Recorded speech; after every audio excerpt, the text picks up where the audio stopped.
Everybody, let's do the Week 11 recap. So, yeah, after this week, the playoff picture is pretty clear now.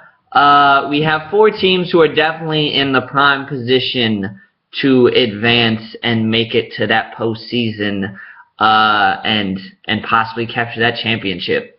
So going over the matchups this week, first off, we have, let's see, the Bears against Flipadelphia.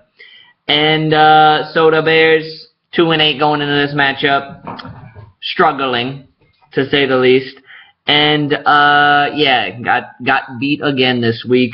Ben Tate with the old negative .9 points at running back, hurt him pretty badly.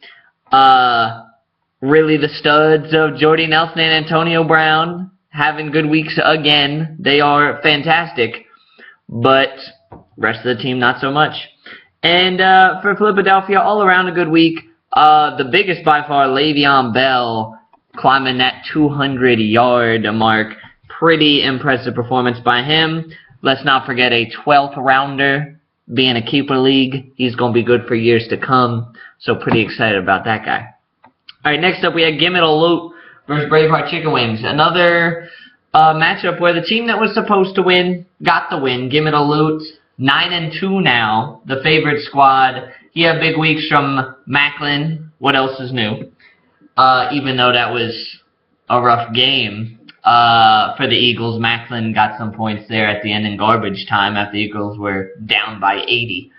And yeah, got a pretty comfortable win against Braveheart Chicken Wings, who, you know, has Mike Evans. Mike Evans is doing work. Other than that, not a whole lot else. And comfortable win for Johnny Boy, and looking to be that 1 seed probably in the playoffs. All right, next up we got Going Green versus Return of the Macklin. This was a battle to really determine who could get that wild card spot, and neither one seems to want it that bad because both put up had a rough performance. My God, Phil is just making this video hard to make. He just really wants to play with that rope toy. I'll multitask.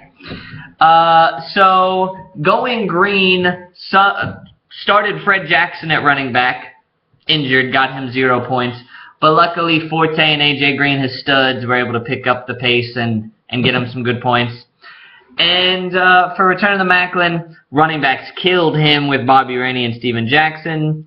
And Return of the Macklin, Drew Melson with opportunities in back-to-back weeks to really get into the playoffs and fortify his position in the standings, and sadly came up just a little short each time, lost by a combined like 10 points. Alright, next up we got Marshawn Lynchpin, Ben Weeks versus We Are Garbage of Shane McNamee. Team that was supposed to win won again. Marshawn Lynchpin with the comfortable W. We Are Garbage didn't have a whole lot this week. Kind of just grasping at straws at quarterback with RG3 and Eli Manning. They're neither one of them are really any good, to be honest. And yeah, just plugging in holes really for We Are Garbage with Alfred Blue, Ryan Matthews, just trying to pick up some waiver guys, see how they do. But Marshawn Lynchpin, too much, way too solid. And with a very easy win. All right, and then last up, we got Earth So Good versus Melson Molesters.